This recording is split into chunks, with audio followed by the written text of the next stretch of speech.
Hello everyone, আসসালামু আলাইকুম। আশা করি সবাই ভালো আছেন। আমরা গত পর্বে ইতিমধ্যে আপওয়ার্ক নিয়ে আলাপ আলোচনা করেছি প্রথম পর্বে, এবং আজকে দ্বিতীয় পর্বে আমরা মূলত কথা বলবো টাইটেল নিয়ে প্লাস আমাদের ডেসক্রিপশন নিয়ে।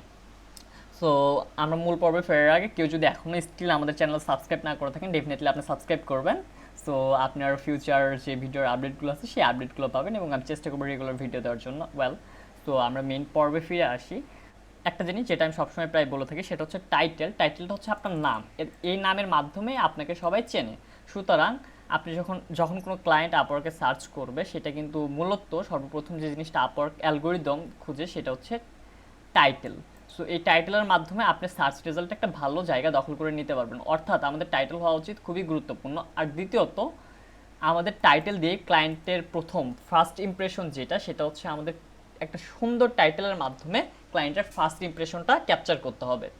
লাইক এখন আপনি এটা 2 থেকে 3 ভাবে করতে পারেন। সো আমি আজকে একটা ওয়ে বলবো, সেটা হচ্ছে টাইটেল হতে হবে একদম ক্লিন টাইটেল হতে হবে, কোনো হাবিজাবি থাকা যাবে না। যেরকম আপনি এখানে লিখতে পারতেন I M A graphic designer, এটার কোনো দরকার ছিল না।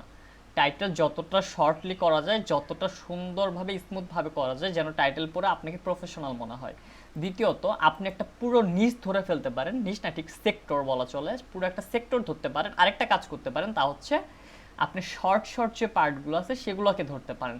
লাইক আমি যখন লিখলাম গ্রাফিক ডিজাইনার, অর্থাৎ গ্রাফিক ডিজাইনার আন্ডারে যে জিনিসগুলো আছে তার সবগুলোই কিন্তু আমি ক্যাপচার করে ফেললাম। আপনি শুধু লিখতে পারতেন ব্র্যান্ড আইডেন্টিটি ডিজাইনার, কিংবা আপনি শুধু লিখতে পারতেন প্রিন্ট টেমপ্লেট ডিজাইনার। সো এভাবে ছোট ওয়েতেও আপনি মার্কেটটাকে ধরতে পারেন। আরেকটা আছে সেটা হচ্ছে আপনি পুরো নিচটাকেই কাভার করে ফেলতে পারেন। যখন আপনি সর্বপ্রথম শুরু করবেন, আমি বলবো আপনি হচ্ছে ছোট যে নিশটা আছে গ্রাফিক ডিজাইনের ক্যাটাগরির, যে একটা ছোট্ট একটা নিশ আছে, যে নিশটাতে আপনি সবচেয়ে বেশি এক্সপার্ট, সেই নিশটাকে সর্বপ্রথম ফোকাস করেন। দেন আপনি যখন আপনার প্রোফাইলটা মোটামুটি বড় হয়ে গেছে, তখন আপনি চাইলে পুরো সেক্টরটাকে কাভার করতে পারেন। সো এবার আসি আমাদের ডেসক্রিপশনে। ডেসক্রিপশনটা খুবই সুন্দর হওয়া উচিত, খুবই স্মুথ হওয়া উচিত। আমরা মূলত যে কাজটা করে থাকি, আমি যদি অন্যান্যদের প্রোফাইলে একটু ভিজিট করি তাহলে আমরা দেখতে পারবো। সো ডেসক্রিপশনটা যেমন হওয়া উচিত সেটা হচ্ছে খুবই ক্লিন হওয়া উচিত, এবং কেউ যখন পড়বে সেটা যেন প্রচণ্ড রিডেবল হয়। দেখেন, আপনি হাবিজাবি অনেক কিছুই লিখতে পারেন, বাট আপনি যখন ওই হাবিজাবি লিখবেন না, তখন এত বড় একটা ডেসক্রিপশন মানুষের সাধারণত পড়তে চায় না। মানুষের মস্তিষ্ক কিছুটা লেজি, অলস টাইপের মস্তিষ্ক, যার কারণে মানুষ পড়তে চায় না। বাট আপনার এই পুরো ডেসক্রিপশনটা একটা মানুষ পড়বে, এমনকি সে যদিও বা ব্যস্ত। আপনি যখন সেটাতে একটু মাধুর্য অ্যাড করবেন, সেটা একটু ভিন্ন স্টাইলে বলবেন, সেটা যখন আপনি একটা সুন্দর প্রপার ওয়েতে প্রেজেন্ট করবেন, তখন সেটাই মানুষ পড়তে চায়। কারণ দেখেন, আমি কিন্তু এখানে বলতে পারতাম যে I M A graphic designer, আমি আজকে 10 15 20 বছর যাবত কাজ করতেছি, হ্যান তেন ব্লা ব্লা ব্লা। বাট আমি কিন্তু তা করিনি। দেখেন, আপনি আমারটা পড়েন, this world is so wide and vast, but I have only one skill to contribute to this world. So এই পৃথিবীটা অনেক বড়, আর এই পৃথিবীতে আমার শুধুমাত্র একটা স্কিল আছে যেটা আমি এই পৃথিবীটাকে দিতে পারি। From my life I spend most of my time as a graphic designer. আমি আমার জীবনের বেশিরভাগ সময়ই একজন গ্রাফিক ডিজাইনার হিসেবে কাটাইছি। আমি কিন্তু এখানে চাইলে লিখতে পারতাম আমার 5 বছরের অভিজ্ঞতা আছে, আমার 10 বছরের অভিজ্ঞতা আছে। বাট আপনি যদি এই লাইনটুকু খেয়াল করেন তাহলে দেখতে পারবেন যে ওই যে 5 বছর 10 বছরের অভিজ্ঞতা থাকার চেয়ে আমি আমার জীবনের বেশিরভাগ অংশই গ্রাফিক ডিজাইনিংয়ের পেছনে কাটাইছি। এই কথাটা আরও অনেক প্রফেশনাল শোনায় না? সবসময় আমাদের এমন হওয়া উচিত যে বি ডিফারেন্ট, কারণ সব কিছু যদি কমন হয়ে যায় তাহলে না সেখানে ইন্টারেস্টিং কিছু থাকে না। আপনি মানুষকে ক্যাপচার করতে পারবেন না ওইভাবে, তার হার্টে একটা জায়গা দখল করে নিতে পারবেন না। আর একটা জিনিস খুবই গুরুত্বপূর্ণ, সেটা হচ্ছে আপনি যখন ক্লায়েন্টের সাথে কাজ করবেন তখন সবসময় চেষ্টা করবেন তাকে ইমোশনালি ইমপ্রেস করার জন্য। কারণ আপনি যখন এই ইমোশনালি ইমপ্রেস করতে পারবেন কাউকে, তখন সেখান থেকে খুব ভালো একটা রেজাল্ট আনা possible. So design is a language that boost your business and I am the creator, welcome to my world. So আমি কিন্তু তারা বলি নাই ওয়েলকাম টু মাই ডেসক্রিপশন, আমার ডেসক্রিপশন এবার পড়েন, হ্যান তেন ব্লা ব্লা ব্লা। আমি যে কাজটা করছি সেটা হচ্ছে ডিজাইন হচ্ছে একটা ভাষা যেটা কিনা আপনার বিজনেসকে বুস্ট করবে, আর আমি হচ্ছে একজন creator. So welcome to my world, আমার পৃথিবীতে আপনাকে স্বাগতম।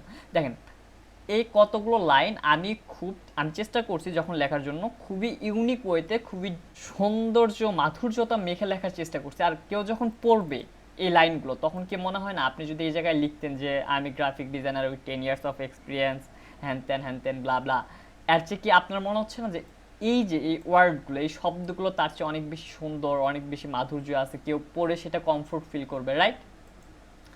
So a single person cannot offer the world but something they are special in. একটা মানুষ কিন্তু কখনোই পুরো পৃথিবীটা, মানে সে এটা পারে ওইটা পারে এরকম কিন্তু হয় না। একটা মানুষ সে লিমিটেড কিছু পারে, সে সব কিছু জানতে পারে, সব কিছু সম্বন্ধে টুকটাক জ্ঞান রাখতে পারে, বাট সে কিন্তু এক্সপার্ট হয়ে থাকে একটা কিংবা দুইটা বিষয়ে, রাইট? সো আমি ডিরেক্ট বলতে পারতাম আমি এইটা পারি, হ্যান পারি, ত্যান পারি। তার আগে একটু মাধুর্য অ্যাড করেছি, যেটা হচ্ছে একটা ব্যক্তি চাইলে আপনাকে এই পুরো পৃথিবীটা অফার করতে পারে না, বাট কিছু না কিছু আছে যে কাজে সে অনেক বেশি স্পেশাল এবং সে চাইলে কিন্তু আপনাকে ওই জিনিসটা অফার করতে পারে। এখানেও কিন্তু আমি খুব সুন্দরলি স্মুথলি লেখার চেষ্টা করেছি।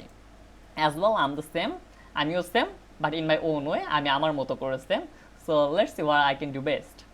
সো এবার দেখা যাক আমি কী কী বেস্ট করতে পারি, বেস্ট কী কী কাজ করতে পারি। Brand identity designer, user interface designer, হ্যান তেন। আমি জাস্ট এটা একটা ডেমো হিসেবে লিখেছিলাম, so nothing to be serious. তারপর খুব সুন্দরভাবে আমি লিখলাম। আর এখানে ছোট ছোট ডটগুলো দেখেন, খুব ছোট ছোট জিনিসগুলো না অনেক বড় বড় এফেক্ট ফেলে। লাইক আপনি যদি নর্মালি লিখে দিতেন এরকম, মানে এই ছোট ছোট বুলেট পয়েন্টগুলো যদি না দিতেন বা কোনো কিছু যদি একটা না অ্যাড না করতেন, তাহলে কিন্তু লেখাগুলোতে একটা বোরিং ভাব চলে আসতো। আর কখনোই আমরা এই কাজটা করতে পারি না, লেখাগুলোতে কখনো বোরিং ভাব থাকতে পারবে না। আপনি যখন যেটা অফার করতেছেন এমনভাবে লিখতে হবে সেটা যেন প্রচণ্ড রিডেবল হয়, যে কোনো কেউ যেন সেটা পড়তে পারে, কিংবা পড়তে চাইলে যেন সে বিরক্ত বোধটা না করে।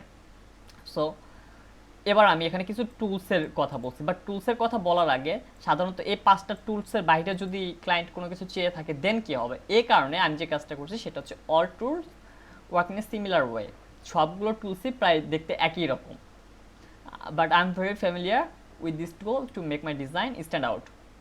সো আমি কিন্তু বলি নাই আমি শুধু এই কয়টা টুলই পাই, আমি তারা বললাম যে আমি এই টুলগুলোতে বেস্ট, আমি এই টুলগুলো দিয়ে মূলত কাজ করে থাকি, যদিও বা সব টুল সেম ওয়েতে কাজ করে। এখন আপনি বলতে পারেন আমি ফটোশপ পারি, আমি এইটা পারি, ওইটা পারি। এভাবে না বললে কি আরেকটু পোলাইট ওয়েতে বলা যায় না, আরেকটু ইমপ্রেসিভ ওয়েতে বলা যায় না? যতটা ইমপ্রেসিভ করা যায় ঠিক আমাদের ততটাই করতে হবে। ওয়েল, সো এখানে যে জিনিসটা করছি সেটা হচ্ছে আমার এতটুকু পুরোটা লেখা শেষ। আমার যা পারি আমি তাকে বোঝালাম প্রথমত আমার একটা স্কিল আছে তাকে, তারপর অফার করলাম যে আমি কি কি পারি, দেখো এটা এটা এটা পারি, তারপরে তারে জানালাম যে আমি এই টুলগুলোতে কাজ করে থাকি। তারপর এবার তো দেখেন, প্রথমত আপনি যখন কারোর সাথে কিংবা বিজনেস কিংবা কর্পোরেট ওয়েতে মিট করতে চান, এটা তার জন্য আপনার জন্য জানা গুরুত্বপূর্ণ না তার ওয়াইফ কি করে, তার কয়টা বাচ্চা আছে, তার বাচ্চা কোন স্কুলে পড়ে, তারপর হচ্ছে সে তার জীবনে কি কি করছে, এই জিনিসগুলো না পরে যখন আপনার সাথে একটা ভালো সম্পর্ক অলরেডি হয়ে গেছে একটা ক্লায়েন্টের, তখন সে এই জিনিসগুলো জানতে আগ্রহ বোধ করবে। বাট তার আগে কিন্তু তার যে জিনিসটা দরকার, তার যে জিনিসটা প্রয়োজন, আমাদের কিন্তু তাকে সেটা দেওয়া উচিত। সো আমি কি করলাম, আমি আগে তাকে এই জিনিসগুলো তার জানা প্রয়োজন ছিল, সো আমি তাকে যে জিনিসটা করলাম তা হচ্ছে যেটা তার জানার প্রয়োজন ছিল আমি তাকে সর্বপ্রথম ওই জিনিসগুলোই অফার করলাম। অ্যান্ড দেন আমি তাকে বললাম যে freelancing is my full time job, আমি টোটালি ফ্লেক্সিবল, যে কোনো টাইমে কাজ করতে পারি। তারপর হচ্ছে your satisfaction is my only duty and duty first, and thank you so much for visiting my profile. So যে কাজটা করলাম তা হচ্ছে আমি আগে তাকে আমার যা যা অফার করার ছিল আমি তার সব কিছুই অফার করলাম। অ্যান্ড দেন তারপর আমি যে তাকে আমাকে নিয়ে ছোট্ট একটা ব্রিফ দিয়ে দিলাম। আর আমরা যে কাজটা করে থাকি সেটা হচ্ছে আমরা সর্বপ্রথমে আগে আমাদের নিয়ে ব্রিফ দিয়ে থাকি যে আমরা এটা পারি ওইটা পারি। এটা খারাপ না, এটা করতে পারেন আপনি যদি খুব ভালোভাবে লিখতে পারেন। আপনি এমনভাবে লিখতে হবে যেন সেই মানুষটা পড়তে আগ্রহ বোধ করে, কারণ কেউ যখন আপনার প্রোফাইলে প্রথম ভিজিট করবে সে কিন্তু সবার আগে টাইটেল আর ডিসক্রিপশনের মধ্য দিয়ে যাবে। সো সর্বপ্রথম আপনাকে যে জিনিস দিয়ে ইমপ্রেস করতে হবে সেটা হচ্ছে একটা সুন্দর টাইটেল এবং একটা সুন্দর ডেসক্রিপশনের মাধ্যমে। সো থ্যাংক ইউ এভরিওয়ান, আজকে এতটুকুই। আপনারা যখন কাজ করবেন আপনারা অন্যদের প্রোফাইলে রিসার্চ করে কাজ করবেন, নিজে থেকে খোঁজার চেষ্টা করবেন যে অ্যাকচুয়ালি অন্যরা কীভাবে করতেছে, অন্য বেটার প্রফেশনালরা কীভাবে করতেছে, তারপর তাদের কাছ থেকে সর্বোচ্চ বেস্ট আইডিয়াগুলো নিয়ে তারপরে ফিল্ডে কাজ করার চেষ্টা করবেন। কারণ একটা ক্যারিয়ার তো এত সহজে আর কি বিল্ড করা পসিবল না, সেটার জন্য আমাদের অনেক কষ্ট করতে হয়, অনেক অনেক কিছুর মধ্য দিয়ে যেতে হয়। That's it. কেউ যদি স্টিল সাবস্ক্রাইব না করে থাকেন সাবস্ক্রাইব করবেন, লাইক করবেন, কমেন্ট করবেন, শেয়ার করবেন। দেখা হবে অন্য পর্বে। সবাই ভালো থাকবেন। আসসালামু আলাইকুম।